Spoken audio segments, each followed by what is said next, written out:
Chupacabra. Cette histoire remonte à 1995. Ryan vivait dans un village du Mexique avec sa femme Rosie et Alex, leur fils de 15 ans. Ryan possédait l'une des plus grandes fermes du village. Il avait aussi beaucoup d'animaux. Un jour, Ryan appelle Alex. « Alex, je dois aller en ville pour un travail important. Vous devez nourrir tous les animaux et promener Jimmy. » D'accord, papa. Ne t'inquiète absolument pas. Ryan partit pour la ville. Parker, l'ami d'Alex, lui rendit visite. « Alex, irais-tu voir le cirque avec moi ? J'ai entendu dire que le cirque de cette année est meilleur que l'année dernière. » Non, Parker. Aujourd'hui, j'ai beaucoup de travail. Je dois nourrir les animaux. Et ensuite, je dois emmener Jimmy en promenade. Alors allons-y.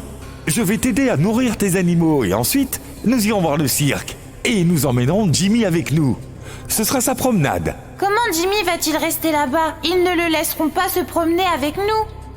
Ah, nous allons l'attacher un moment et regarder le spectacle. Et Jimmy ne fera rien de grave. C'est un chien très intelligent, n'est-ce pas, Jimmy ? Jimmy remua la queue. Alex était heureux de le constater. Ok, allez, finissons rapidement le travail. Alex finit tout le travail avec l'aide de Parker et s'en alla au cirque avec Jimmy. Je suis très heureux que nous voyions le cirque en premier et que nous en parlions ensuite à tout le monde. Oui, ce sera amusant. Alex et Parker arrivèrent près du cirque et ils attachèrent Jimmy à un arbre. Un drôle d'animal les regardait de derrière les buissons.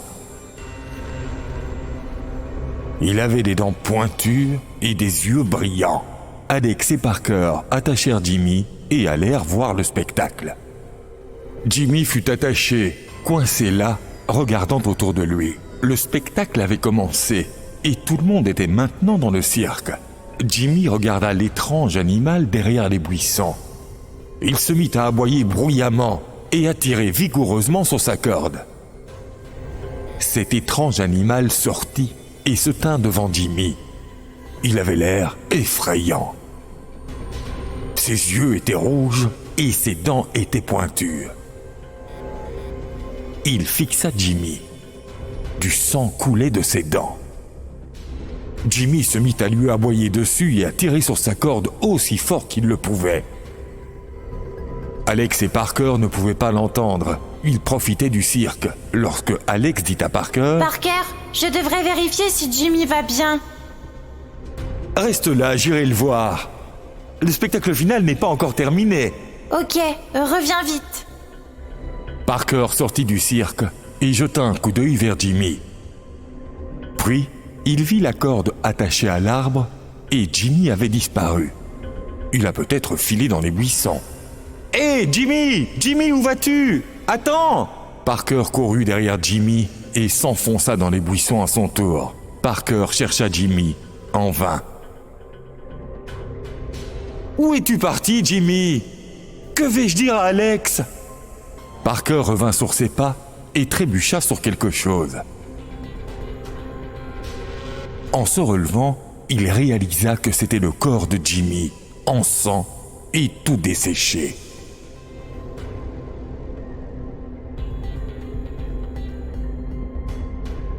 Parker pleura en voyant Jimmy.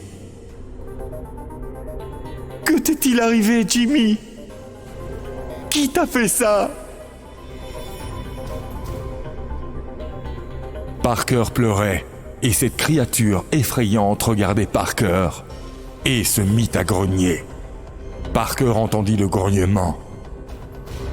Lorsqu'il regarda derrière lui effrayé, ses esprits le quittèrent. Il était horrifié.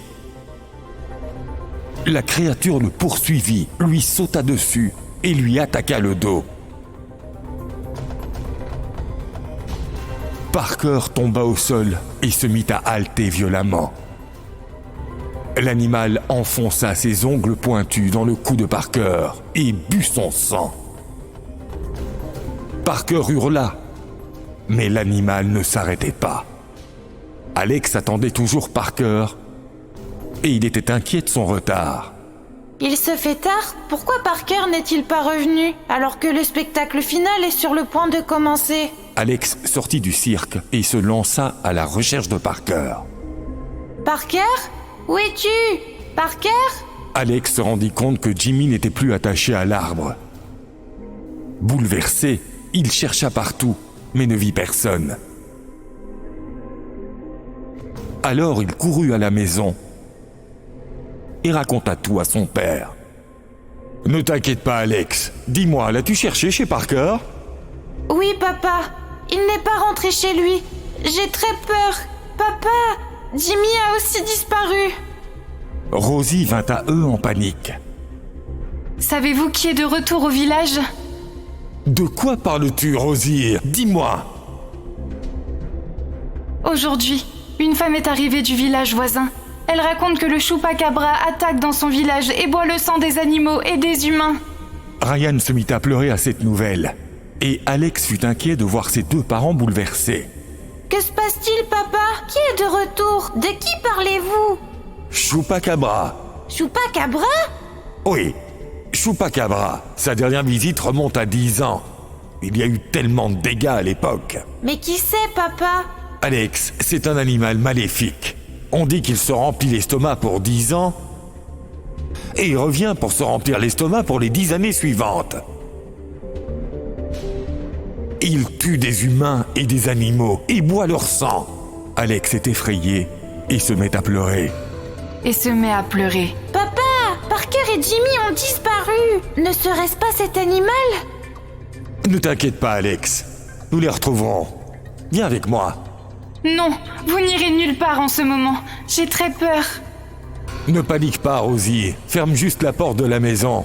Alex, conduis-moi à ce cirque. Ryan prit un couteau et partit avec Alex. Le Chupacabra observait la scène de loin. Ryan et Alex rejoignent le site de l'incident et se mirent à la recherche de Jimmy et Parker. Chez elle, Rosie se préoccupait de Ryan et Alex jusqu'à ce que l'on frappe à sa porte. On dirait qu'ils sont de retour. Aussitôt que Rosie a ouvert la porte, elle fut submergée de peur. Le Chupacabra se tenait en face d'elle. Ses yeux rouges la fixaient. Elle cria et le Chupacabra lui sauta dessus. Entre-temps, Alex et Ryan en avaient assez de chercher Jimmy et Parker partout. Papa, je suis très inquiet. Allons chez Parker. Sa mère et son père doivent être inquiets pour lui. Tout est de ma faute. Je n'aurais pas dû venir ici. Nous les retrouverons, ne t'inquiète pas, Alex. Allons-y. Ryan et Alex se dirigèrent vers la maison de Parker. Alex constate alors que la porte de leur maison est ouverte. Papa, la porte de notre maison est ouverte. Mais qui viendrait chez nous à cette heure de la nuit? Ils se précipitent tous deux vers la maison et voient les taches de sang sur la porte. « Rosie, où es-tu » Ils virent Rosie allongée sur le sol et son corps desséché. Elle saigne du cou. Ryan et Alex s'approchent de Rosie et commencent à pleurer. Le Chupacabra se prépare à chasser sa prochaine proie. La fin. La femme en noir. Cette histoire date des années 1906. Dans un village d'Angleterre, un avocat nommé Arthur Kipps vient rencontrer sa cliente, Christine. Arthur se rend chez Christine avec une valise à la main. Il remarque le regard étrange que lui jettent les enfants par la fenêtre des maisons du village. Il fit un signe de la main à un enfant et lui sourit, mais l'enfant ferma immédiatement la fenêtre et s'enfuit dans la maison. Quel village étrange! Il arrive chez Christine et lui remet de la paperasse. Christine lui dit, avec regret, « Je suis vraiment désolée, Arthur. Votre femme était une femme exceptionnelle. Je suis très triste d'apprendre le décès de votre femme et de votre enfant. » Rien ne pourra changer le passé, Madame Christine. En pleine conversation avec Christine, Arthur entendit une voix mystérieuse. Il trouva étrange que Christine ne semble pas avoir remarqué cette voix. « Madame Christine, connaissez-vous cette personne qui pleure ?» Arthur, ce phénomène est récurrent chaque mois dans le village. Chaque fois qu'elle vient, le danger plane sur les enfants de ce village. L'enfant de la femme en question s'est également suicidé. « Pardon ? Un suicide ? De quoi parlez-vous ?» Oui, un suicide. À cause d'elle, il y a 10 ans, mes 3 filles se sont donné la mort en sautant par la fenêtre. Christine contemple béatement un cadre photo de ses 3 filles. Arthur semble perturbé par ses propos. Sa femme et sa fille lui manquent. Il retire un mouchoir de sa poche et le donne à Christine, qui essuie ses larmes. Merci, Arthur. Combien de temps allez-vous rester ? Environ 1 semaine de travail, Madame Christine. Vous êtes notre invité. Allez vous détendre dans la chambre d'amis. Arthur voulait connaître toute l'histoire. Madame Christine, pouvez-vous me dire qui est derrière tout ça ? Ne vous dérangez pas pour cela, monsieur Arthur. Allez vous reposer. Arthur rejoint la chambre d'amis et se tint près de la fenêtre, contemplant une photo de sa femme. En regardant le miroir de la chambre, il vit une femme derrière lui, habillée de noir. Elle avait un visage blanc et des cernes sous les yeux.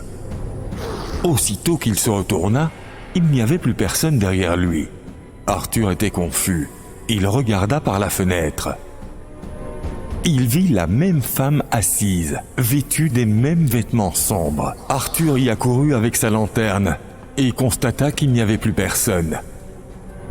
Il regarda devant lui, mais le village était plongé dans un silence absolu. « Comment faites-vous pour dormir si vite ?» Alors qu'il s'apprêtait à retourner dans sa chambre d'amis, il aperçut un enfant debout au sommet d'un puits. Arthur fut terrifié de le voir là. « Hé, petit, descends, c'est dangereux !» L'enfant se retourna vers lui. Ses yeux étaient noirs et il pleurait. Lorsque l'enfant vit Arthur, il sourit et sauta dans le puits. « Oh non !» Arthur se précipita vers le puits et regarda dans le puits avec stupeur. Il vit la même femme en face de lui, portant des vêtements noirs. « Qui êtes-vous » La femme se mit à s'éloigner, alors Arthur courut pour la suivre. Il arriva dans un grand champ et regarda autour de lui avec sa lanterne, mais ne vit rien. Aussitôt qu'il se retourna, la femme était devant lui. « Partez d'ici. Vous ne pourrez sauver personne. » La femme se transforma en fumée et disparut sans laisser de traces.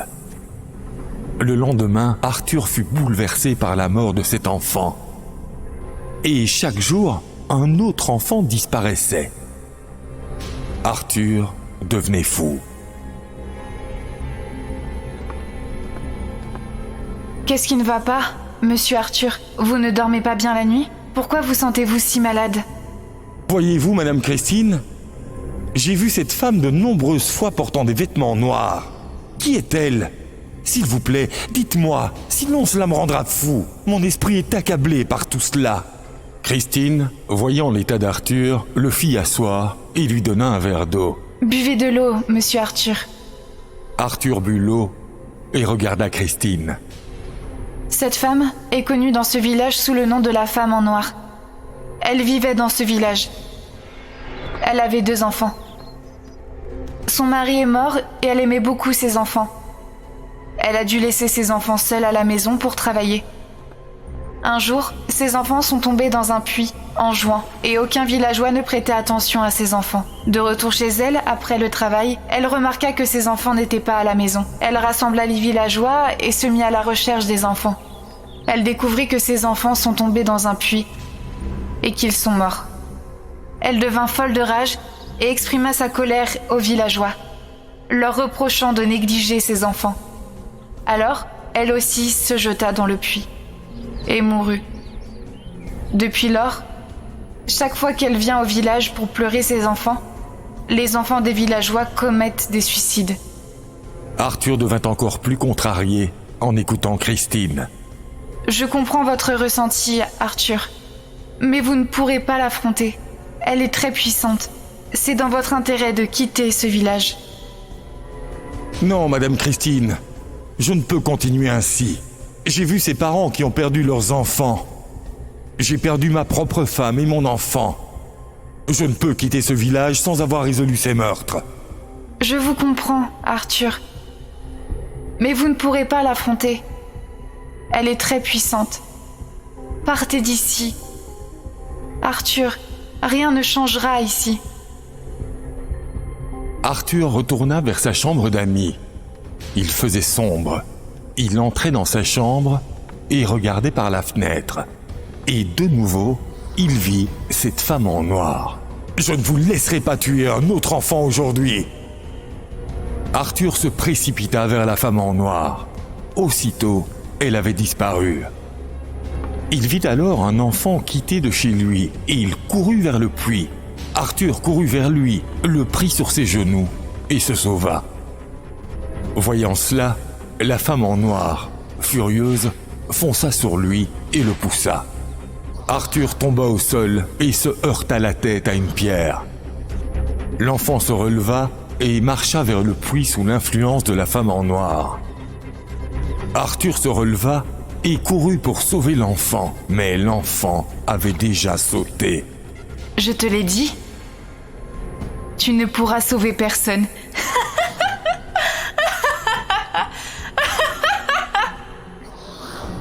La femme en noir disparut. Arthur, dans sa tristesse, fut brisé après avoir vu cela. Il se rendit dans sa chambre et se regarda dans le miroir. Son cœur et son esprit furent meurtris. « Je n'ai pas le droit de vivre.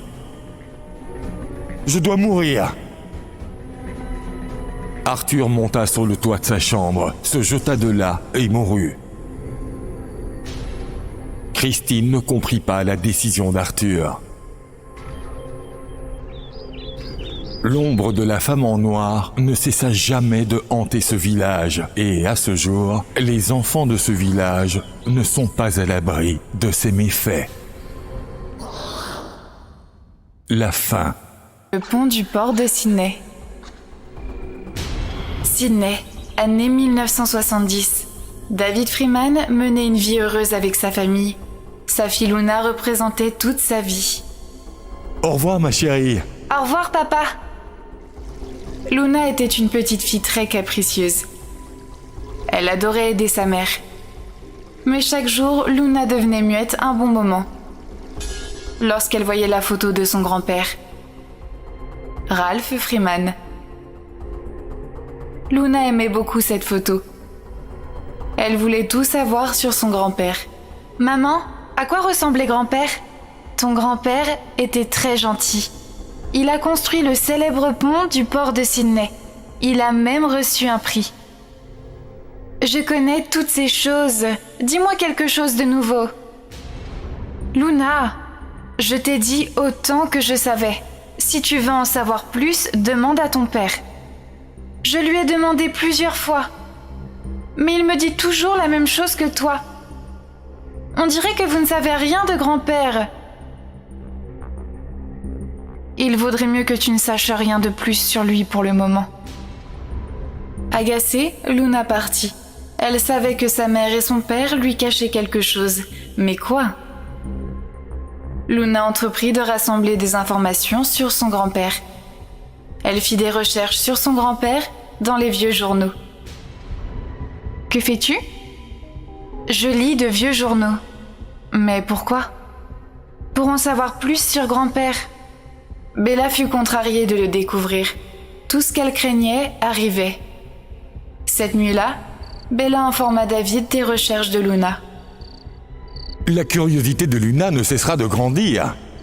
Devrions-nous révéler à Luna le secret de son grand-père ? Non, elle est trop jeune pour ça. Nous lui dirons tout au moment opportun. Ce jour-là, Luna fêtait son 18e anniversaire. Toute la famille était plongée dans les préparatifs. mais Luna se tenait devant la photo de son grand-père. David comprit la curiosité de Luna, alors il alla vers elle. David passa un médaillon autour du cou de Luna et l'embrassa sur le front. Joyeux anniversaire, mon amour! Merci, papa! Toute la famille prépare ta fête et tu es là, regardez grand-père! Papa, je veux tout savoir sur grand-père. Je t'ai dit tout ce que je savais. Que veux-tu savoir de plus? Papa, tu m'as seulement dit ce que les autres savent. Tu n'as partagé aucun détail personnel sur ton père. Luna, c'était un homme très occupé. Il travaillait tout le temps. Je ne sais rien de lui car je n'ai pas passé beaucoup de temps avec lui. À sa retraite, il était vieux et n'était pas en état de me parler de sa vie. D'accord, papa. Mais je veux un cadeau de ta part. Tu ne peux pas dire non. Promets-moi. Je te le promets. J'aimerais bien voir le Sydney Harbour Bridge de grand-père. Quoi? Tu m'as promis que tu ne dirais pas non. Mais c'est trop loin. Il faudra bien trop de temps pour y arriver. Je m'en moque. Je veux voir le Sydney Harbour Bridge demain. Après avoir parlé avec son père, Luna aida sa famille à préparer son anniversaire. David et Bella étaient tous deux bouleversés cette nuit-là. Pourquoi as-tu accepté? Quand ai-je dit oui? Luna a trouvé le plan toute seule. Ce n'est qu'une enfant. Tu le sais, non? Ce pont est une malédiction pour notre famille. Je sais. Mais aller à ce pont ne pose aucun problème, il ne se passera rien. Nous serons de retour avant la tombée de la nuit. Je pense que tu devrais simplement lui dire toute la vérité. Non, ce n'est pas le bon moment. Bella et David ne purent dormir cette nuit-là. Le lendemain matin, Luna se prépara joyeusement. Papa, je suis prête. Dépêche-toi, nous serons en retard. J'arrive. À contre-cœur, David et Bella emmenèrent Luna au pont du port de Sydney. Aussitôt installée dans la voiture, la photo de Ralph Freeman tomba sur le sol, brisant le verre. Luna était toute excitée à l'idée que son rêve devienne réalité, mais Bella et David étaient préoccupés par autre chose. Il faisait nuit lorsqu'ils atteignirent le pont du port de Sydney. Enfin, on y est. Papa, ce pont n'était pas si loin. Regarde vite, nous devons vite rentrer à la maison. Mais maman, on vient juste d'arriver. Luna admirait le pont alors que ses yeux se remplissaient de larmes. Il est si grand. Comment grand-père a-t-il construit ce pont? Aussitôt, Luna effleura la balustrade du pont. Et celui-ci se mit à trembler. 3 squelettes enfermés dans le pont ouvrirent les yeux. Papa, que se passe-t-il? Nous devrions partir d'ici maintenant. Mais pourquoi? Que se passe-t-il? Qu'est-ce que vous me cachez? Ce pont est une malédiction pour notre famille. Un accident s'est produit pendant la construction de ce pont. 3 ouvriers ont fait une chute mortelle de ce pont. Ils tenaient la rambarde quand ton grand-père est arrivé en courant. Ils l'ont imploré de les aider. Mais ton grand-père avait peur de mourir lui aussi s'il les aidait. Alors, il les a abandonnés. Les 3 ouvriers sont enterrés sous ce pont. Et leurs âmes sont piégées ici. Ton grand-père raconte avoir vu 3 squelettes ici. Et un jour, son cadavre a été retrouvé sur ce pont. Il a écrit dans son journal que personne de notre famille ne devrait jamais venir sur ce pont. Papa, tu aurais dû me le dire plus tôt. Partons d'ici. Monte dans la voiture. Luna et Bella montèrent dans la voiture. Mais lorsque David ouvrit la porte, un squelette le projeta dans les airs avec la portière. Bella, emmène Luna loin d'ici. Bella courut vers le siège du conducteur pour les éloigner. Mais en arrivant à la portière, un autre squelette la projeta dans les airs. « Sauve-toi, Luna !» Luna fut choquée. Elle essaya de courir, mais elle ne pouvait pas s'enfuir. Ses jambes couraient aussi vite qu'elle le pouvait, mais le pont ne s'arrêtait pas. Aujourd'hui, notre vengeance prendra fin. La famille de Freeman disparaîtra. Le squelette saisit la gorge de Luna et la plaqua au sol. Mais le médaillon autour du cou s'ouvrit, révélant la croix à l'intérieur. Le médaillon brillait de 1000 feux. Lorsque le squelette essaya à nouveau de toucher Luna, il fut électrocuté. Luna réalisa que ce médaillon la protégera. Elle essaya de s'enfuir à nouveau. Mais le pont était aussi long. Que dois-je faire maintenant? Comment quitter ce pont? Ses yeux se dirigèrent vers la rivière et elle sauta par-dessus la rambarde pour rejoindre les eaux. Luna était une excellente nageuse. Les squelettes la poursuivirent, mais ne purent l'attraper.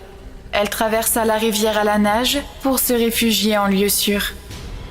Luna est de nouveau assise devant le cadre photo de son grand-père. Elle porte toujours le médaillon autour du cou.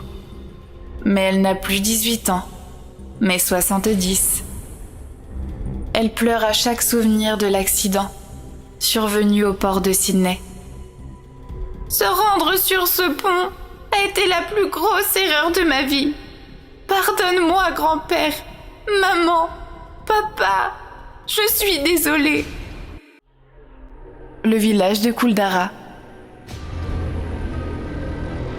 La mère d'Eva était originaire de l'état du Rajasthan, en Inde. Eva adorait voyager en Inde. Elle s'y rendait souvent pour découvrir le pays. En 1995, Eva entreprit un voyage en Inde pour découvrir Jaisalmer. Avec ses amis de collège, Oliver, Nora et William. Cependant, lorsque William apprend qu'Eva veut visiter Jaisalmer, il n'était pas content de sa décision. Il se rendit dans la chambre d'Eva pour lui parler. « Qu'y a-t-il, William? Tu n'es pas prêt? Dépêche-toi, nous serons en retard. » Eva, ne pourrions-nous pas aller ailleurs? Devons-nous aller à Jaisalmer? Qu'est-ce qu'il y a, William? Pourquoi veux-tu aller ailleurs? Il y a un village nommé Kuldara à Jaisalmer. Vous ne savez pas ce qui s'y est passé? Oliver et Nora vinrent dans la chambre d'Eva et écoutèrent l'histoire de William. Nous ne savons pas. Que s'est-il passé là-bas, William? J'ai lu des choses sur ce village. Cet endroit est hanté. Oliver en rit. Allez, William, chaque fois que tu vas quelque part, tu inventes toujours une histoire pour cet endroit. Je ne l'invente pas, c'est vrai. Je l'ai lu dans ce livre. Il y a 300 ans, ce village a connu un grand bonheur. Tout ce que les villageois voulaient y était. Il ne manquait de rien. Mais un roi sans pitié, Bhushan Singh, prit le contrôle du village et persécuta de nombreux villageois. Petit à petit, le village entier se vida et les villageois se mirent à partir. Cela rendit le roi furieux. Alors il imposa des restrictions aux villageois qui quittaient le village et les torturèrent. On prétend qu'il a tué 500 personnes dans le village pour que tout le monde ait peur de partir. Quelques années plus tard, le roi tomba malade et mourut. Dans sa mort, le roi ne pouvait cependant pas s'empêcher de contrôler le village. Son fantôme tourmentait les villageois. Et la légende dit qu'aujourd'hui encore, lorsque quelqu'un s'approche de ce village, il le tue. Tout le monde écoutait attentivement l'histoire de William. Oliver et Nora se regardèrent et se mirent à rire aux éclats. Tu vois, Eva, voilà pourquoi je ne voulais pas venir ici. Ces gars se moquent toujours de moi. Les gars, ne vous moquez pas de William, d'accord? Qu'est-ce que tu crois, Eva? C'est toujours comme ça, cet idiot de William. Eva prit la parole en regardant William. William, ne t'inquiète pas.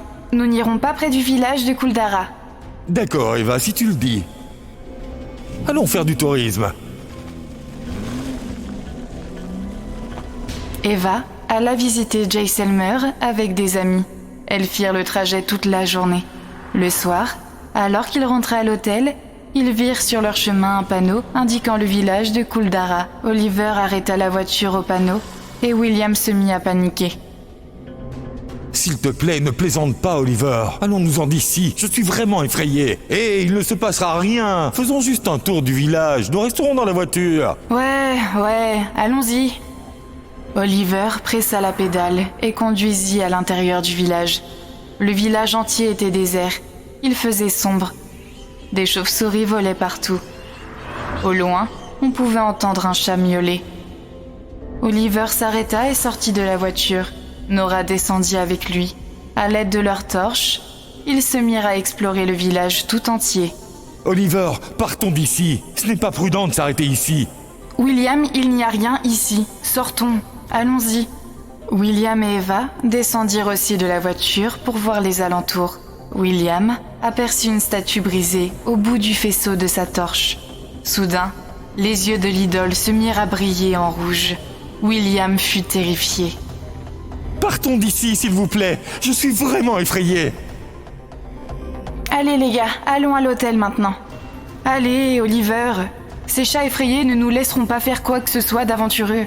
Ok, viens mec. Tous les quatre se retournèrent pour monter dans la voiture. Lorsqu'ils entendirent soudain quelqu'un pleurer, ils regardèrent autour d'eux, mais il n'y avait personne. D'où viennent ces voix ? Les pleurs étaient de plus en plus forts. On aurait dit que quelqu'un suppliait pour sa survie. Tout le monde furent terrifiés. Sauvez-nous! Sauvez-nous! De ce roi sans foi ni loi! Allez, dépêchez-vous. Les quatre montèrent rapidement dans la voiture. Oliver démarra la voiture en panique, mais le véhicule ne voulait pas démarrer. Il insistait sans arrêt. La peur et la nervosité étaient clairement visibles sur les visages de chacun. « Que se passe-t-il, Oliver? Dépêche-toi !» La voiture ne démarre pas, je ne sais pas pourquoi. Eh bien, je vous avais dit de ne pas venir ici, mais personne ne m'écoute. Le moteur démarra enfin et se mit à rouler. Tu vois, William, la voiture a démarré. Tu as peur de tout, mec. Partons d'ici immédiatement. Oliver repartit à toute vitesse, mais il fut soudainement arrêté par le fantôme du roi qui se tenait devant la voiture. Il fut effrayé de voir le fantôme. Il perdit le contrôle de la voiture et celle-ci percuta une pierre. La tête d'Oliver heurta le volant, le plongeant dans l'inconscience.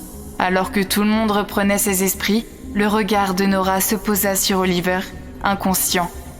Elle fut prise de panique. Oliver, réveille-toi. Nora, viens sur la banquette arrière et assis-toi avec Oliver. Je vais conduire. William, assis-toi à l'avant avec moi. Nous devons consulter un médecin dès que possible. Nora, Eva et William descendirent du véhicule et firent sortir Oliver. Nora remarqua qu'Oliver saignait de la bouche. Il n'avait plus de pouls et son corps est devenu bleu. Eva, Oliver est mort. Le trio était bouleversé par la mort d'Oliver. Et ils virent le fantôme du roi devant eux. Ses yeux étaient rouges. Et il tenait dans sa main une épée dont dégoulinait du sang. Il les regardait avec fureur. Chacun fut terrifié. Comment osez-vous venir dans mon village? C'est mon village. Mes règles sont respectées ici. Nous ne souhaitons faire aucun mal dans votre village. Laissez-nous tranquilles et nous ne reviendrons jamais dans votre village. Je vous prendrai tous pour exemple. Cela inspirera la crainte à tous ceux qui oseront s'approcher de mon village. Effrayés par les paroles du roi, ils fuirent tous en direction opposée. La colère du fantôme du roi dépassa les limites. Il prit sa redoutable forme et les attaqua tous de son épée. Un éclair jaillit de son épée, frappant les pieds de William, d'Eva et de Nora. Les trois furent électrocutés et se mirent à hurler de douleur.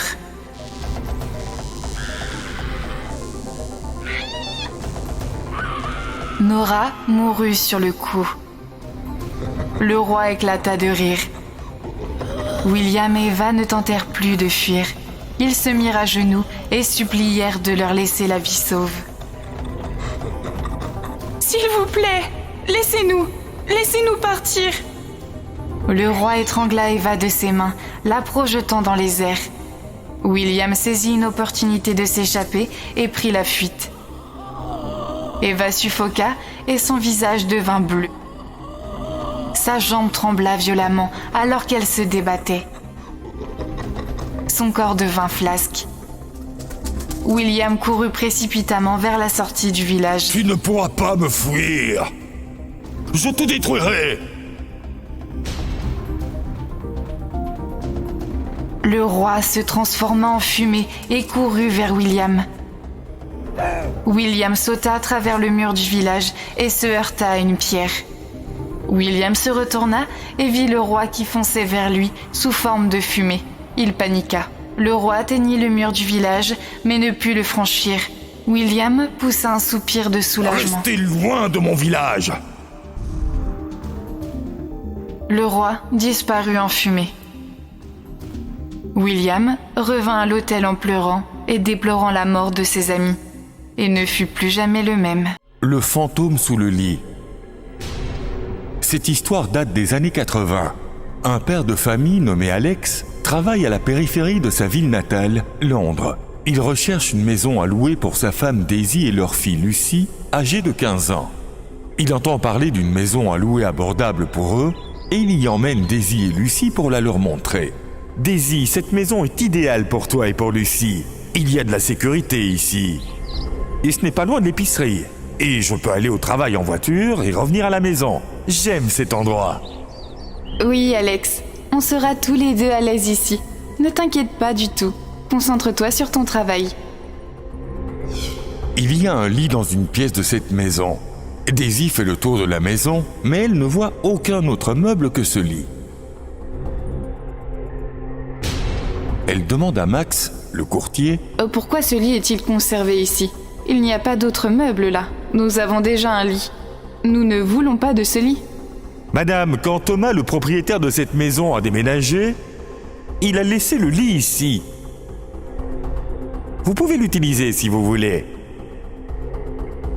« D'accord, nous l'utiliserons. Mais je voudrais acheter un nouveau matelas pour ce lit. »« Ok, monsieur. Alors vous pouvez louer la maison le mois prochain. » Une fois l'appartement loué, Alex quitte la ville pour son travail et Daisy et Lucy s'occupent du nettoyage de l'appartement. Au bout d'un moment, Lucy vient voir Daisy. « Maman, je vais dormir sur ce lit. J'aime ce lit. Il est très beau. » « D'accord, Lucy. Tu peux dormir dessus. » Lucy était très heureuse de la nouvelle maison et de son lit. Mais tard dans la nuit, elle entendit une voix qui l'appelait. « Lucy !» Lucy se réveille et allume la lampe. Mais il n'y a personne dans la pièce. Alors Lucy s'endort à nouveau. Après un certain temps, la lampe s'éteint. Elle l'allume à nouveau, mais elle s'éteint à nouveau. « Maman, quelqu'un m'a appelé cette nuit dans ma chambre. » Ne sois pas ridicule, Lucy. Tu as dû rêver. Maman, s'il te plaît, dors avec moi dans ma chambre cette nuit. D'accord. Plus tard, Lucy étudie dans sa chambre et elle entend à nouveau la voix sinistre. Lucy regarde dans la pièce et tourne son attention vers le lit. Lucy. Ce bruit vient du dessous de mon lit. Lucy regarde lentement sous le lit, mais elle n'y trouve personne. Mais dès qu'elle se détourne du lit, elle entend à nouveau la voix. Elle se retourna immédiatement et regarda sous le lit et vit une effrayante silhouette fantôme. Lucy courut du lit en criant. Elle ne pouvait pas courir assez vite. De longs bras surgirent du dessous du lit et l'attrapèrent. Elle hurle alors qu'elle est traînée en arrière. « Maman, sauve-moi, maman !» Puis Daisy entra dans la pièce. « Que se passe-t-il, Lucy? Que se passe-t-il? Pourquoi pleures-tu ?»« Maman, il y a quelqu'un sous mon lit, maman !» Sous le lit? En regardant sous le lit, Daisy ne trouve personne. Il n'y a personne ici, ma chérie. Maman, j'ai vu quelqu'un, crois-moi! Il n'y a personne ici, ma chérie. Il faut juste que tu te calmes. Lucy est très effrayée par cet incident, mais avec la présence de sa mère, elle retrouve son calme. Et sa mère accepte de dormir dans sa chambre avec elle pour lui prouver qu'il n'y a personne sous le lit. Lucy. Lorsque Lucy allume la lampe et regarde sous le lit, une âme terrifiante la regarde. Elle pousse un grand cri, puis s'évanouit. Daisy se réveille et essaye de réveiller Lucy. Lève-toi! Lucy! Lucy! Que t'est-il arrivé? Réveille-toi, ma chérie! Les yeux de Lucy s'ouvrent, mais elle ne dit rien du tout. Elle est complètement silencieuse et reste assise dans la chambre toute la journée sans sortir pour se nourrir. Daisy s'inquiète pour Lucy. Elle téléphone à Max, le courtier, et lui demande de venir immédiatement. Elle le rejoint dans le jardin. Y a-t-il eu un incident dans cette maison ? Écoutez, ne mentez pas. Vous ne connaissez pas l'état de ma petite fille. Il y a quelque chose qui ne va pas dans cette pièce. Pendant ce temps, Lucie est assise toute silencieuse dans sa chambre et elle entend à nouveau une voix. Lucie, Lucie. Lucie se lève. La porte de la chambre se ferme automatiquement. À ce moment-là, une âme sort du dessous du lit et la pièce est remplie de son étrange obscurité. Cette âme était un fantôme. Elle avait un visage épouvantable. Elle avait de longues mains qui la soulevaient dans les airs. Viens, Lucie. Ce monde n'est pas pour toi. Viens avec moi. Le fantôme se tourne vers la lampe et celle-ci éclate en morceaux. Le verre tombe sur le sol. Le fantôme regarde dans les yeux de Lucie et prend le contrôle de celle-ci. Lucie commence à marcher sur les morceaux de verre. Pendant ce temps, Daisy est dans le jardin et interroge le courtier. « Je ne suis pas personnellement informé de l'accident, madame. Mais oui, les gens racontent des histoires de fantômes sur cet endroit. Le propriétaire de cette maison, Thomas, avait une fille de 20 ans nommée Hazel, qui était constamment malade. Son état mental était précaire. Les gens disaient qu'elle était suicidaire. Chaque jour, elle trouvait un moyen d'essayer de se tuer. Elle incitait les autres à se suicider avec elle. Voyant tout cela, sa famille l'a gardée attachée à son lit pour la garder en sécurité et ils ne l'ont dit à personne. Mais une nuit, elle s'est tuée en se frappant la tête sur le lit. Et après cela, un par un, tous les membres de la famille de Thomas se sont également suicidés. Seul Thomas a survécu et il est parti. Mais personne ne peut dire si ces rumeurs sont vraies ou non. Oh non! J'ai laissé ma fille dans cette pièce! Daisy court du jardin jusqu'à la maison. Lorsque Daisy ouvre la porte, elle aperçoit Lucie qui marche sur le verre et qui est sous le contrôle du fantôme. Daisy est terrifiée. Lucie, ma petite fille, laisse ma fille tranquille! Ce fantôme maléfique regarde Daisy et en faisant léviter tous les morceaux de verre dans l'air, il les projette vers Daisy. Daisy est gravement blessée. Lucie, tu viens avec moi. Tu sais quoi faire. Lucie s'avance pour se jeter par la fenêtre. Daisy, blessée, attrape ses pieds et le fantôme attrape les cheveux de Daisy et la jette. Non, Lucie, ne fais pas ça! Réveille-toi! Lucie saute par la fenêtre et meurt. Le fantôme éclate de rire. Lucie, bien joué, Lucie. Je m'attendais à ça de ta part.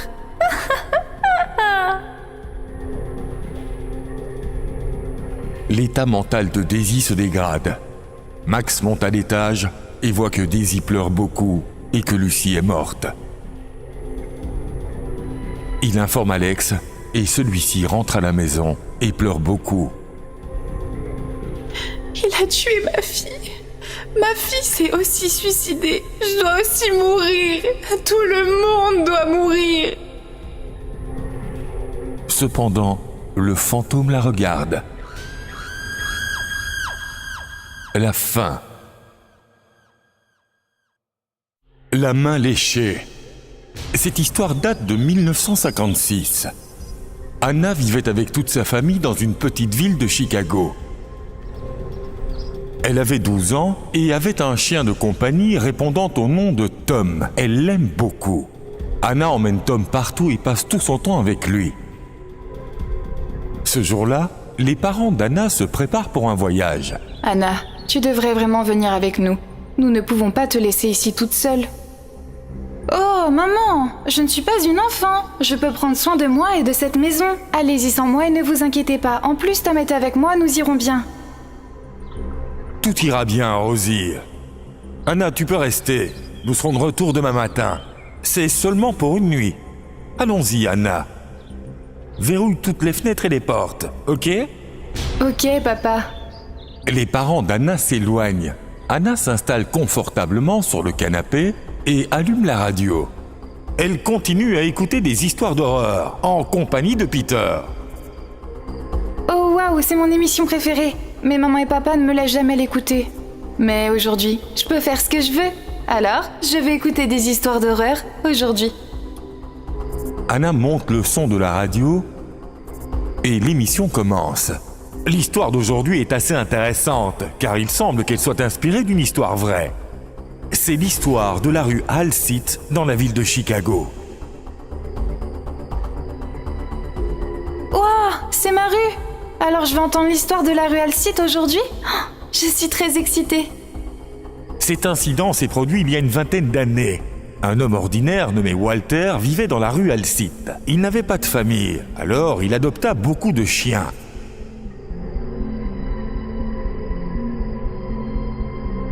Beaucoup de ses parents éloignés avaient un œil sur sa propriété. Certains se rendaient même chez lui et essayaient de le tuer pour pouvoir hériter de sa maison. Mais Walter avait un cœur pur. Ses loyaux chiens le sauveraient toujours. Un jour, son cousin éloigné, Mark, vint chez lui.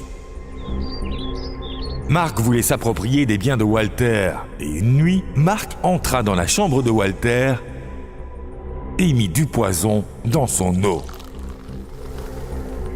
Walter but l'eau et mourut dans son sommeil. Mark s'accapara de tous les biens, mais ses fidèles chiens ne le quittèrent pas. Ils entourèrent le nouveau propriétaire et le mangèrent. Pendant des années, les bêtes vicieuses empêchèrent quiconque de s'approcher de la maison. Mais, un par un, les chiens moururent de faim, s'allongèrent près du cadavre de leur maître et moururent avec lui. Anna est effrayée par la suite de l'histoire. Oh, c'est une histoire effrayante. Je ferais mieux d'aller fermer toutes les fenêtres et les portes comme papa me l'a dit. Maman et papa rentrent demain de toute façon. Anna ferme toutes les fenêtres et s'allonge sur son lit pour dormir. Mais elle est terrifiée. Elle s'enroule dans sa couverture et se couvre la tête. Puis, le pot de fleurs tombe de la table sur sa table de chevet et Anna crie. Tom! Tom arrive et s'assied sur le côté du lit. S'il te plaît, ne me laisse pas ici toute seule, Tom. J'ai très peur. Anna accroche sa main au lit et Tom lui lèche la main et elle s'endort. Vers minuit, Anna ouvre grand ses yeux. Elle constate qu'elle s'est fait mordre la main par quelque chose. Tom, qu'est-ce que t'as fait? Pourquoi m'as-tu mordu? Anna regarde partout dans la chambre, mais Tom n'est pas là et il y a un bruit de pleurs. Anna va dans le couloir, elle le cherche. Où es-tu, Tom? Sors! Que se passe-t-il, mon garçon? Anna entend les pleurs provenant d'une pièce vide. Anna ouvre la porte et voit Tom suspendu à l'envers dans le vide, et ses yeux sont complètement rouges. Et sur le mur, il est écrit « Nous pouvons aussi lécher ». Anna prit peur et s'enfuit. Tout à coup, Tom se transforme en un terrible monstre. Il avait des dents pointues, des yeux rouges et du sang qui coulait de sa bouche. C'était terrifiant. Des âmes de fantômes l'avaient possédé. Anna s'enfuit et Tom l'a suivie par derrière. Il saisit sa jambe dans sa bouche et la traîne en arrière. Laisse-moi partir. Cet animal t'est fidèle, pas vrai? Maintenant, il va te tuer lui-même. Tom mord férocement la jambe d'Anna et sa jambe saigne. Elle s'éloigne en boitant.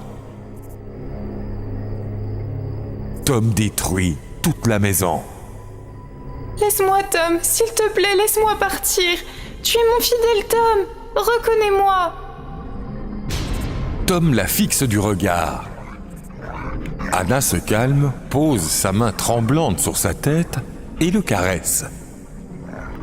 Tom se souvient lentement d'Anna. Mais alors, les fantômes prennent à nouveau le contrôle sur Tom. La colère envahit le visage de Tom. Ses dents pointues deviennent plus grandes. Il est enragé et veut tuer Anna. Il attaque Anna et la blesse gravement. Anna s'évanouit. Le lendemain matin, les parents d'Anna frappent à la porte de la maison pendant un bon moment. Mais seuls des aboiements résonnent à l'intérieur. « Anna, ouvre la porte, ma chérie! Anna !» Que se passe-t-il? Chérie? Il est si tard. Pourquoi Anna n'ouvre-t-elle pas la porte? Et Tom aboie aussi. Je suis très inquiète. « Attends, je vais enfoncer la porte !» Ils entrent et tous deux poussent des cris. Le corps d'Anna est étendu sur le sol et Tom lui tourne autour en aboyant sans cesse. Ma petite fille! Qu'est-il arrivé à ma petite fille? Qui l'a tuée? Les deux se mettent à pleurer et ne parviennent pas à supporter le choc de savoir qu'Anna n'est plus en vie. Rosie et papa pleurent près du corps d'Anna. Puis Tom arrive derrière eux et commence à leur grogner dessus. Rosie et le père se retournent, horrifiés.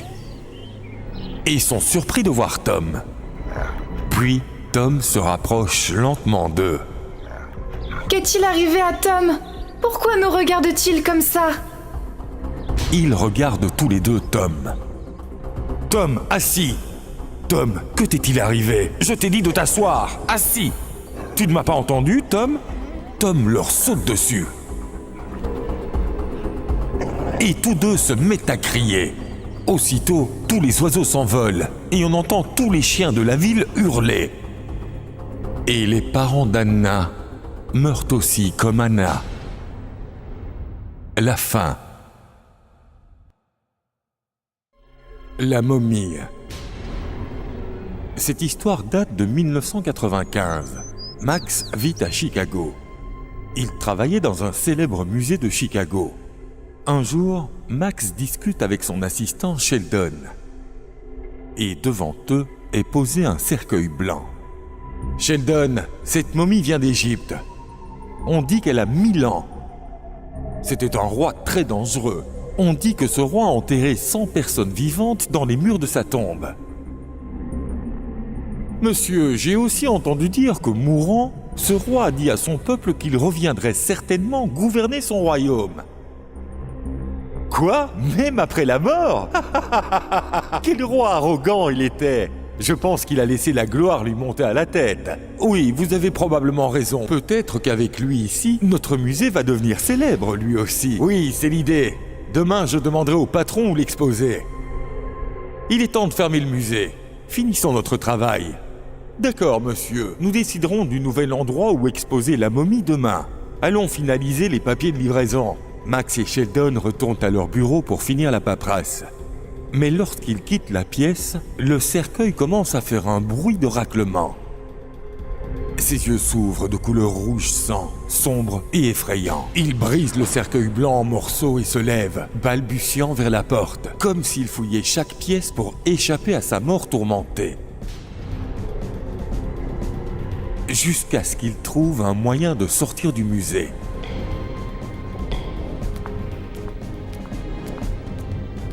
Sheldon, tu fermes cette nuit. Je vais rentrer à la maison. D'accord, monsieur. Max quitte le bâtiment. Sheldon verrouille toutes les portes, mais en passant devant la salle de la momie, il voit les morceaux brisés du cercueil. Et il n'y a aucune trace de la momie.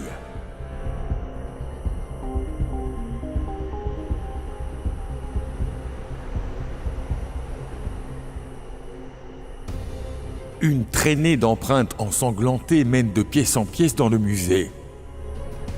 À qui sont ces traces sanglantes? Le visage de Sheldon est marqué par la prise de conscience. Ses yeux s'agrandissent de peur. Il y a quelque chose qui cloche. Quelque chose ne va pas. Oh non, la momie doit être vivante. Ce sont ses empreintes de pas. Il suit les traces de pas jusqu'au milieu du parking couvert de neige. Oh non, non! La voiture de Max est égarée juste ici. Cela signifie que... Sheldon est horrifié et appelle Max immédiatement.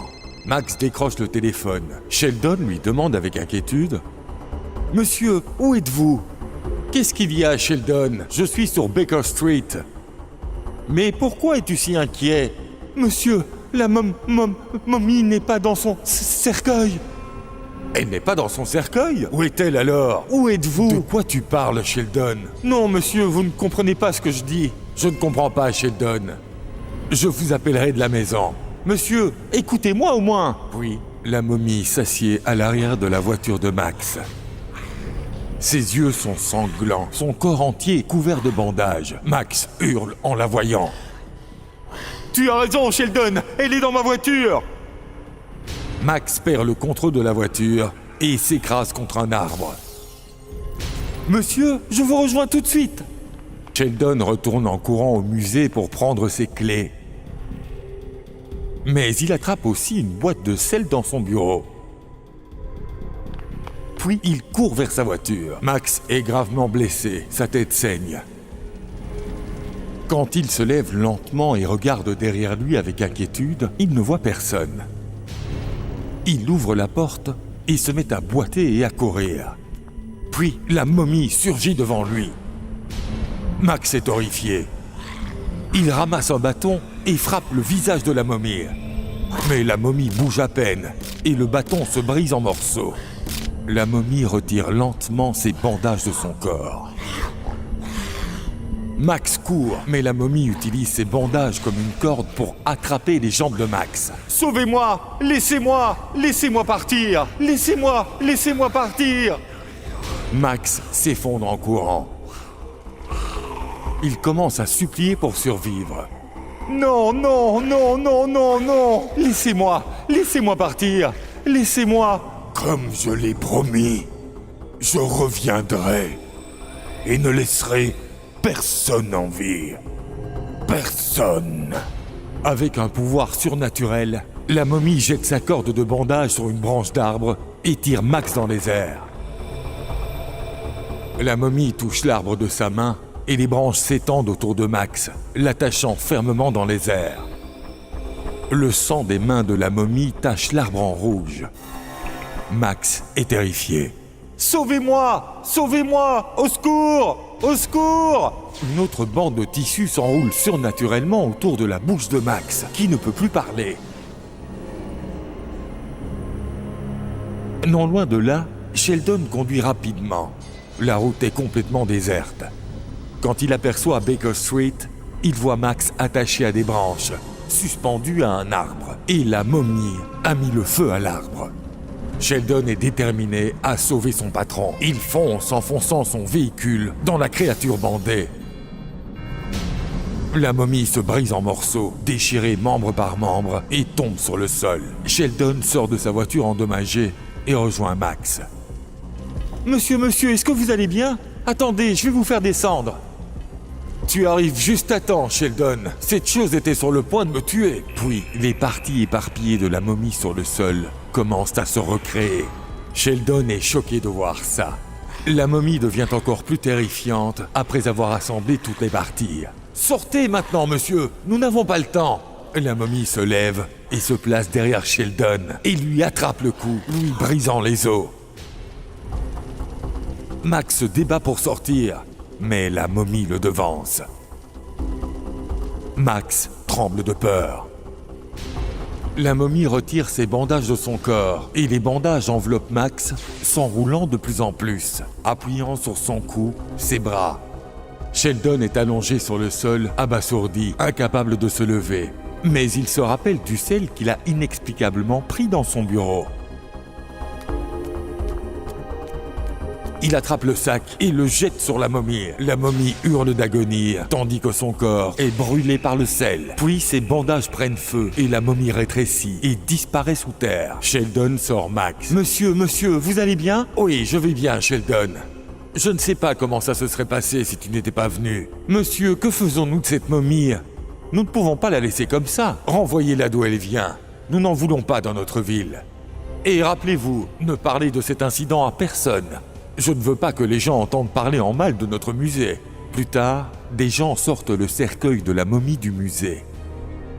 Max et Sheldon voient que la momie émeut certaines personnes. Puis, Max demande « Sheldon, comment as-tu eu l'idée d'asperger du sel sur cette momie ?» Monsieur, je l'ai vu dans un film. J'ai pensé que je pourrais essayer, et c'était un excellent essai, monsieur. Nos vies ont été sauvées. Je me demande comment ça se serait passé si vous n'aviez pas vu ce film. Je ne sais pas, monsieur, ce qui se serait passé alors.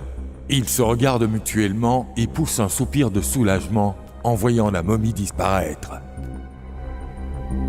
Quelques années plus tard, 2 personnes ouvrent le cercueil de la momie et le déposent dans un nouveau musée. Et là, les yeux de la momie s'ouvrent. La fin. La goule. Cette histoire se déroule dans les années 1980. Une fille, nommée Zara, vivait avec ses parents dans la ville de Dhaka. Elle travaillait dans une bibliothèque. Elle aimait beaucoup lire. Dès qu'elle avait du temps libre, elle s'asseyait pour lire des livres. Ses amis, Dan et Maria, lui rendaient souvent visite à la bibliothèque. Un soir, alors que Zara lisait un livre dans la bibliothèque, Dan et Maria viennent l'effrayer. Zara pousse un cri. « Oh ! Vous êtes insupportable ! C'est une bibliothèque, nous devrions nous taire. » Oh, fillette, tu es toujours occupée à lire tes livres. Oui, Dan a raison, tu ne nous rends pas visite. Alors on a pensé qu'on devrait te rendre visite. Et il n'y a rien de mieux qu'un bon livre. Devinez lequel je lis en ce moment. Maria et Dan demandent sans le moindre intérêt. Quel livre? La Goule, qui est aussi appelé le roi des ténèbres. Alors, de quoi ça parle? Raconte-nous l'histoire. Dan et Maria se regardent et rient en s'asseyant face à Zara. C'est le diable que craint le monde entier. Vous savez, avec des dents terribles, des yeux redoutables. Il y a un tunnel à l'intérieur de la Terre et ce tunnel s'ouvre à 7 endroits dans ce monde. On dit qu'il reste dans le tunnel à l'intérieur. Mais si quelqu'un va à ces 7 endroits et enlève des pierres de là, alors il sortira et répandra sa terreur dans le monde entier. Ok, quels sont ces 7 endroits? Zara leur montre des photos. Il y a la photo d'une forêt qui a une grotte. Et 2 grands arbres autour. Dan observe attentivement l'endroit. Hé, je connais cet endroit. Il y a une forêt, juste à une courte distance de la ville. Quoi? Alors allons-y, et voyons si c'est vrai ou pas. Pas question, jeune fille. Assez avec tes histoires de fantômes. Nous sommes juste venus te chercher. Non, Maria. Maintenant, je veux savoir si cet endroit est réel ou non. Ou si ce ne sont que des superstitions. Pas question. Je ne veux pas aller si loin de la ville. Allez, Maria, ce serait une sortie amusante. Nous ne sommes pas sortis depuis toujours. Ok, les gars, on y va. Ok, alors on se voit demain matin chez moi, et on partira de là.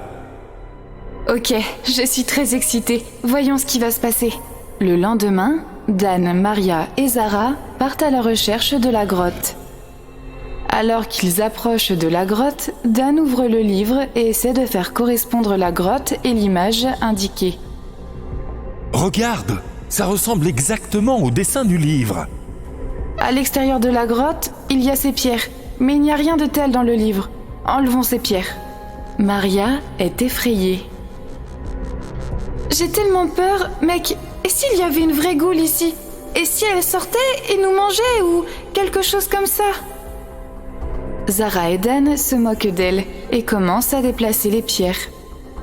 Il leur a fallu toute une journée pour enlever les pierres et ils ont travaillé jusqu'à la tombée de la nuit.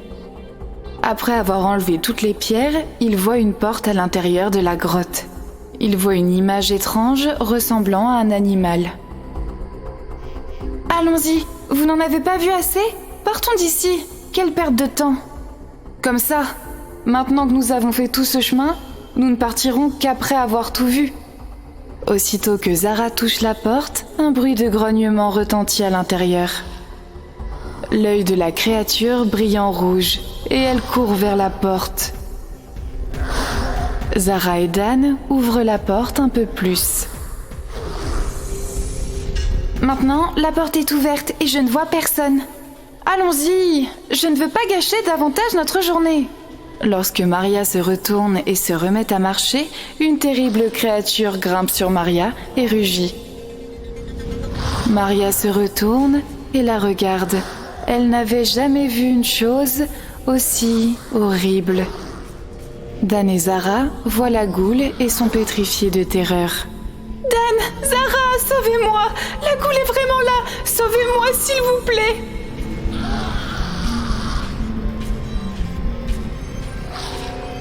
Elle glisse vers l'arrière quand la goule attrape sa jambe et commence à la manger. Maria hurle de douleur. La goule dévore sa chair et du sang s'écoule de sa bouche. Dan, fais quelque chose, Dan! Il va tuer Maria! J'ai très peur! À quoi bon? Que dois-je faire, Zara? As-tu une pierre? Lance-la sur la créature! D'accord, tu te tais. Ok. Dan ramasse une pierre et la lance sur la goule. La goule le fixe et s'enrage. Elle regarde vers Dan et il s'enfuit en courant, effrayé. La goule se précipite vers lui. Elle pousse Dan de derrière et celui-ci tombe sur le sol. Sa tête heurte une pierre et il saigne. Alors, Zara relève Maria. Maria!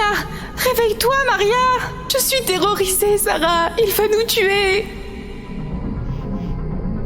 Reprends courage, Maria!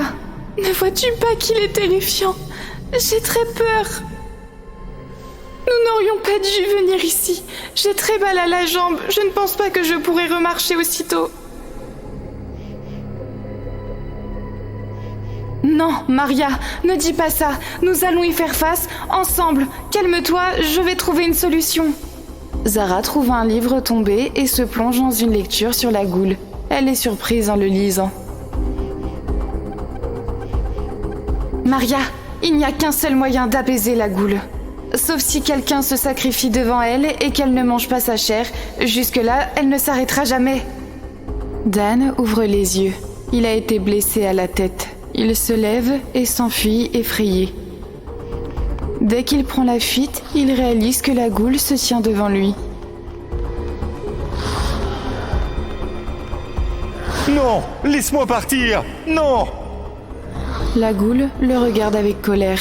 Ses yeux changent de couleur et elle est devenue plus grande. Aussitôt que la goule s'apprête à l'attaquer, Zara l'arrête et commence à lire dans le livre. Goule, je suis Zara. Je veux me sacrifier. Viens manger ma chair et préserve ce monde de tes ravages. Maria et Dan sont choqués d'entendre cela et ils essaient d'empêcher Zara de s'offrir en sacrifice. Non, Zara, ne fais pas ça! Zara, s'il te plaît, ne fais pas ça! Tout ça est aussi de ma faute, donc c'est ma responsabilité de le réparer. Dan et Maria se mettent à pleurer. La goule se dirige vers Zara, lui tire les jambes et l'emmène à l'intérieur de la grotte. Zara hurle de douleur. La porte se referme d'elle-même. Maria et Dan se mettent à pleurer et se serrent l'un contre l'autre.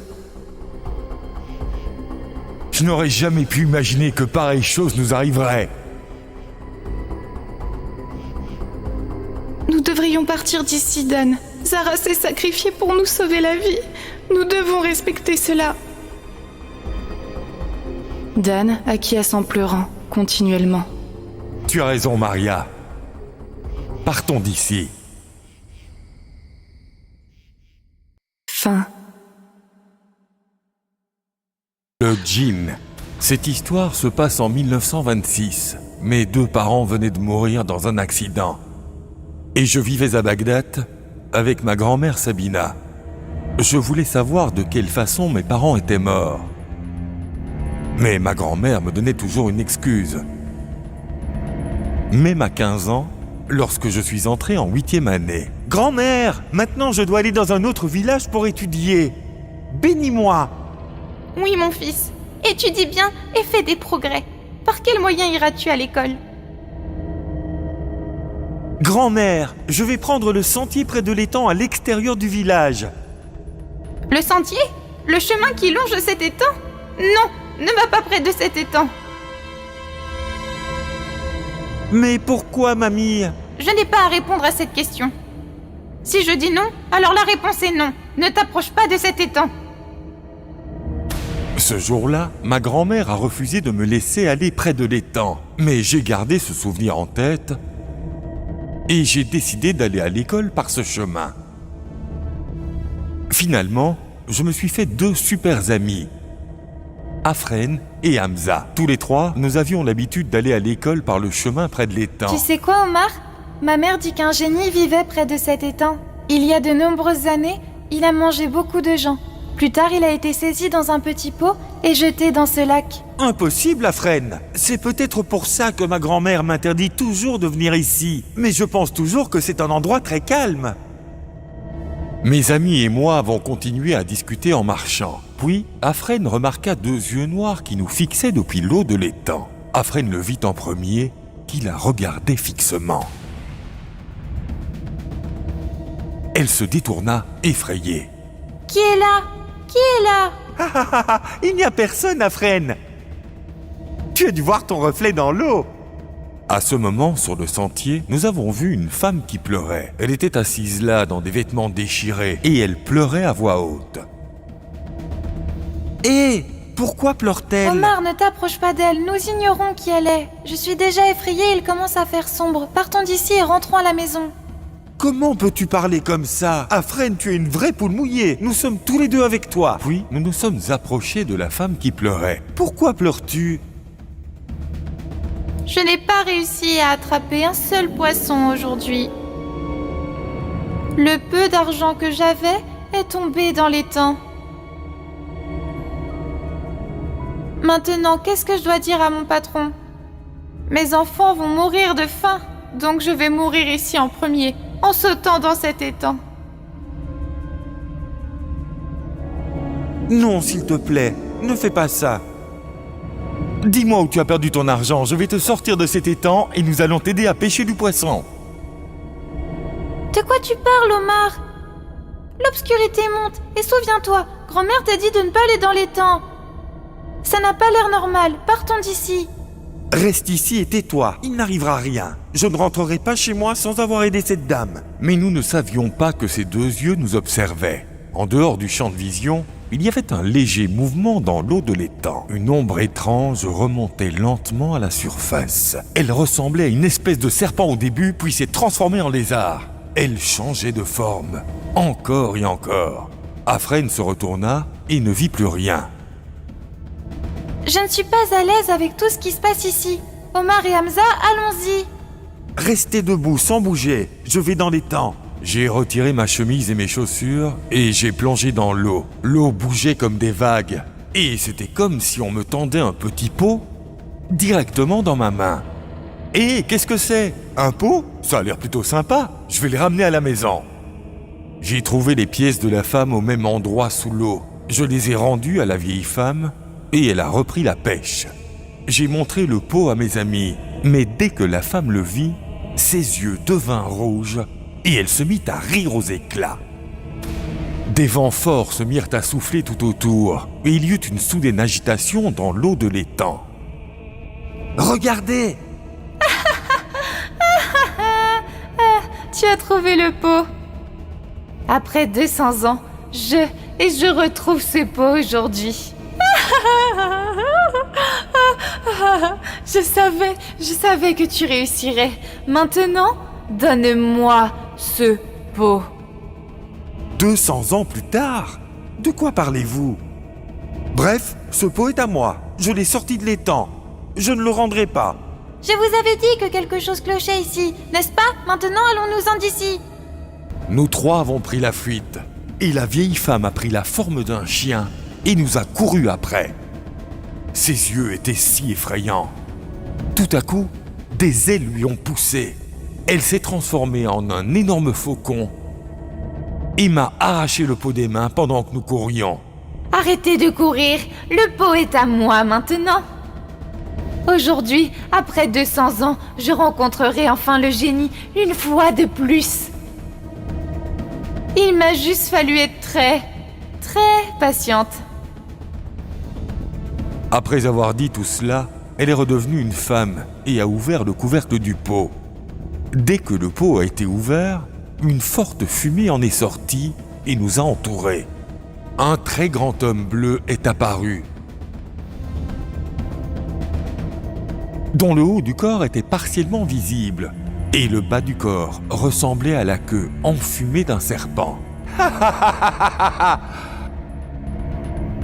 Wow! Aujourd'hui, je suis libéré après 200 ans. À présent, je vais régner sur la terre. Il remarqua la femme et vola vers elle, entrant dans son esprit et prenant le contrôle. Du feu sortit de sa bouche, ses dents devinrent pointues. Elle a commencé à rire aux éclats. Ses jambes se transformèrent en queue de serpent. Nous étions terrifiés et nous avons tous repris le sentier en courant. Mais le génie courait plus vite que nous. Il a attrapé ma jambe et m'a jeté de l'acide sur le visage et la bouche. Non, laissez-moi tranquille! Puis, le djinn est entré dans mon corps. Une langue de serpent est sortie de ma bouche comme des tentacules. Mes yeux sont devenus rouges. Il a commencé à pleuvoir. Mes copains, Afren et Hamza, se sont très vite enfuis de là, ont rejoint la maison de ma grand-mère et lui ont tout raconté. Pourquoi cela est-il arrivé? Oh, pourquoi est-il allé là-bas contre ma volonté? Mes enfants! C'était un génie! Ce génie a englouti les parents d'Omar. Voilà pourquoi je vous ai interdit d'y aller. Qu'est-ce qu'un génie, mamie? Un génie peut prendre n'importe quelle forme. Il y en a des bons, mais la plupart sont mauvais. Ils peuvent entrer dans n'importe quel animal ou être humain et prendre leur apparence. Ils sont de 3 types différents, de couleurs différentes. Ils peuvent courir à une vitesse de 15 à 18 000 par heure et porter un poids de 20 à 200 livres. Parfois, ils peuvent prendre la forme d'une créature avec des ailes et d'autres fois, comme les chiens et les serpents, peuvent voir les génies et sont toujours leurs amis. Alors, notre Omar ne se remettra jamais maintenant? Il y a un type là-bas nommé Hatim qui pourrait avoir une solution. Vous deux rentrez à la maison, les enfants. Alors, c'est ce que ma grand-mère fit. Elle alla rencontrer un homme appelé Hatim Baba. La pièce d'Hatim avait des potions magiques tout autour. Il avait des animaux magiques empaillés sur son mur et des pouvoirs fumigènes tourbillonnant dans la pièce. Entrez, entrez. Le génie a enlevé mon fils. Ah, plus un mot. Je sais tout. Pourquoi ces enfants sont-ils allés dans cet étang? Ce pot a été ouvert après 200 ans. Maintenant, c'est la fin du monde. Je vais ramener Omar ici. Mais n'oubliez pas qu'aujourd'hui, ce génie devra sacrifier la vie de quelqu'un. Hatim se mit à incanter à voix haute et à mettre plus de bois sur le feu. En peu de temps, Omar, à savoir moi qui suis maintenant devenu un génie, est arrivé. À ce moment-là, j'étais très grand avec des ailes et des yeux complètement rouges. Aussitôt que je fus entré dans la chambre de Hatim, toute la pièce fut remplie de cette lumière rouge. Pourquoi es-tu sorti de ton pot? Que t'a fait cet enfant? Laisse-le tranquille. Ah! On se sent oppressé là-dedans. Je vais rester ici et je trouverai une autre maison. Je vais détruire ce monde entier. Hatim continuait à incanter à haute voix. Très vite, un grand combat s'engagea entre ses pouvoirs et ceux du génie. Le génie est sorti de moi pour combattre Hatim. Il ressemblait à un serpent. Pourquoi m'as-tu fait sortir du corps de Mar? Maintenant, je vais entrer dans cette vieille dame.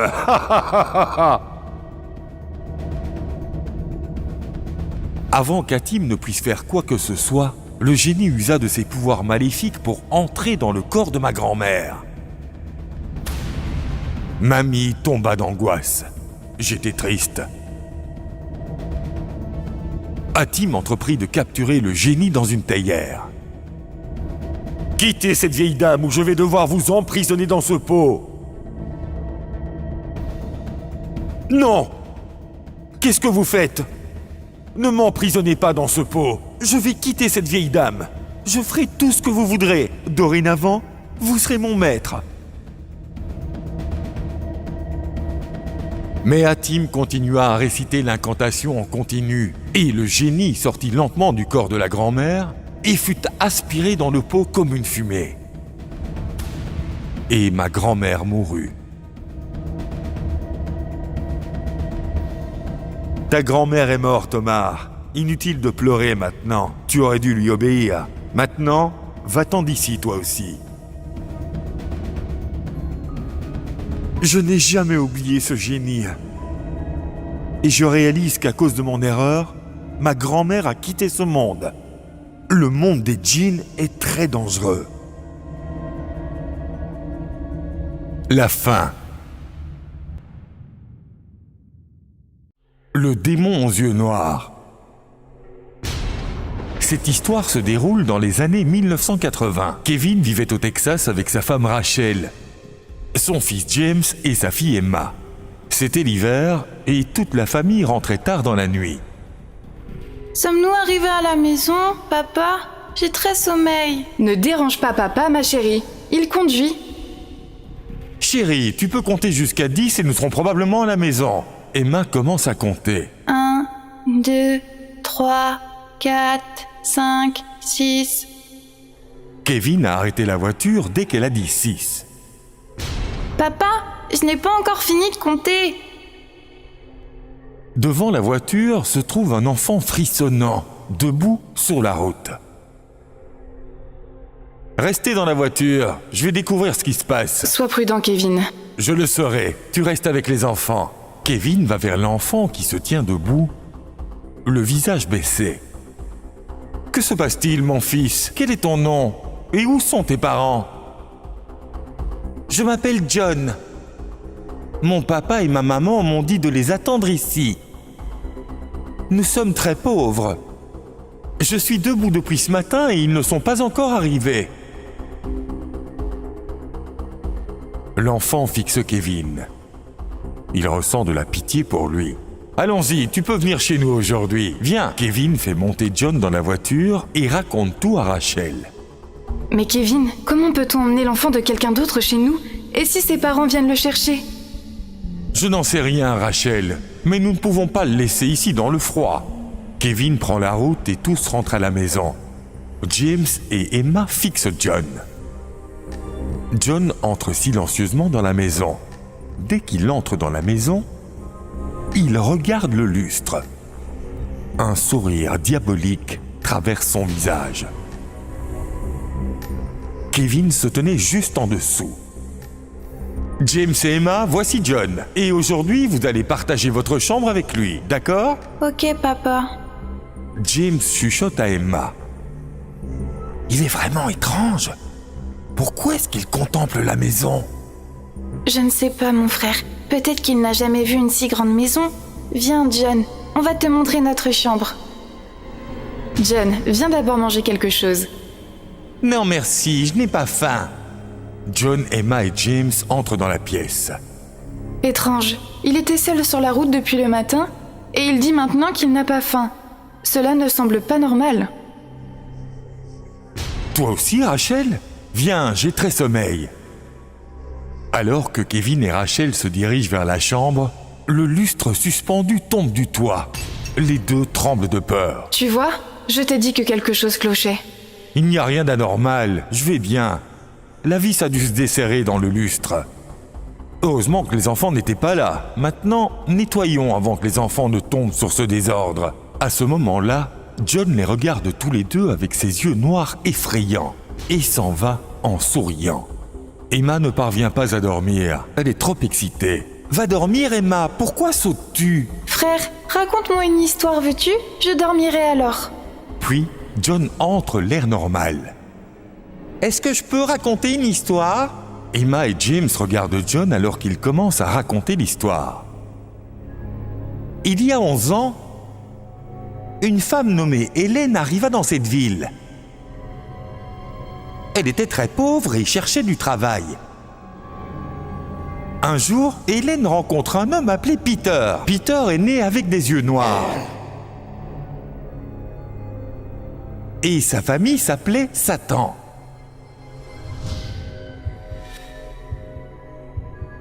Mais cela ne dérangeait pas Hélène et ils tombèrent amoureux.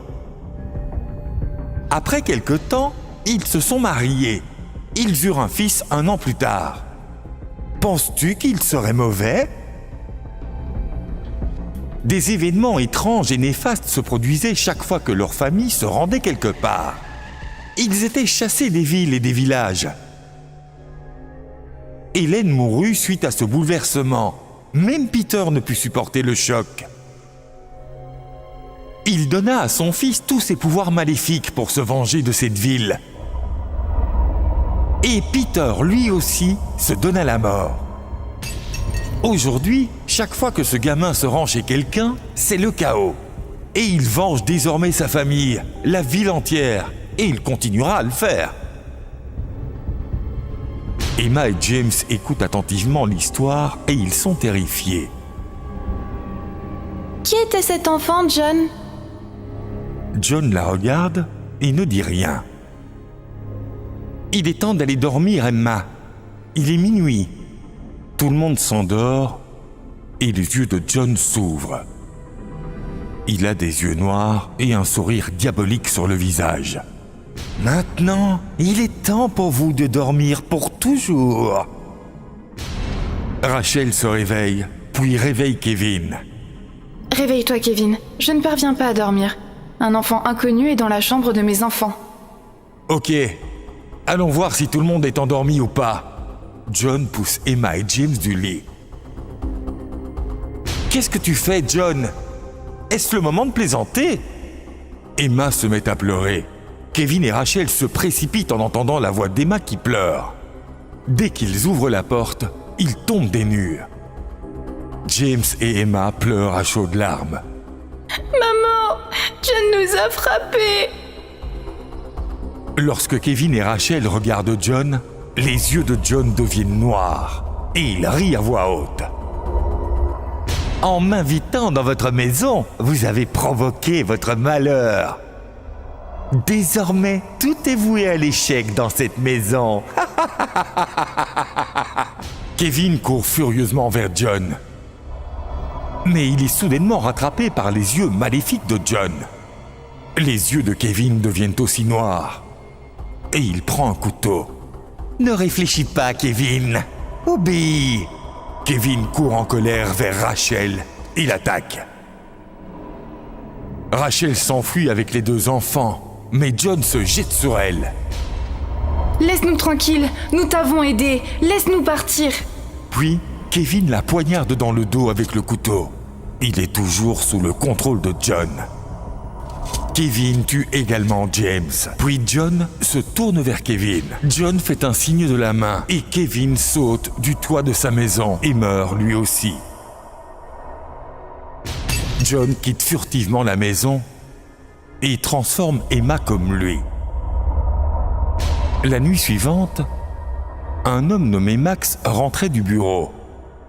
Il aperçut alors un enfant qui tremblait de froid. « Que se passe-t-il, ma chère ?» L'enfant lève la tête et le regarde. C'est Emma. Peu après, Max retourne chez lui avec Emma. Et ses yeux sont aussi devenus noirs. La fin.